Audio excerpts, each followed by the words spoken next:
રાજસ્થાનમાં વરસાદે એવું રૌદ્ર સ્વરૂપ ધારણ કર્યું છે કે રસ્તાઓ જાણે નદી બની ગયા છે અને આ દરમિયાન સામે આવેલા એક વિડીયોમાં પાણીના પ્રચંડ પ્રવાહમાં બાઇક તણાઈ જતી જોવા મળી રહી છે। વિડીયો સામે આવ્યા બાદ લોકો પણ ચોંકી ઉઠ્યા છે। રાજસ્થાનના અનેક વિસ્તારોમાં છેલ્લા કેટલાક દિવસોથી ભારે વરસાદ નોંધાઈ રહ્યો છે। ખાસ કરીને પૂર્વ અને દક્ષિણ પૂર્વ રાજસ્થાનમાં ભારે વરસાદને કારણે નીચાણવાળા વિસ્તારોમાં પાણી ભરાવાની સાથે રસ્તાઓ ઉપર પણ વરસાદી પાણીનો જોરદાર પ્રવાહ જોવા મળી રહ્યો છે। મળતી માહિતી પ્રમાણે વાયરલ થયેલા વિડીયોમાં રસ્તા પર વરસાદી પાણી એટલા જોરથી વહેતું જોવા મળે છે કે તેની વચ્ચે ઊભેલી બાઇક પાણીના પ્રવાહમાં તણાઈ જાય છે।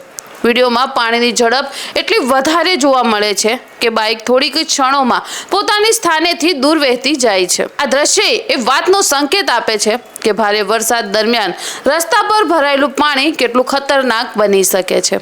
હવામાન વિભાગે પણ રાજસ્થાનના કેટલાક વિસ્તારોમાં ભારેથી અતિભારે વરસાદની શક્યતા વ્યક્ત કરી હતી। એટલે જ ભારે વરસાદ દરમિયાન પાણી ભરેલા રસ્તા પરથી પસાર થવાનું જોખમ ન લેવું જ સૌથી મોટી સમજદારી છે।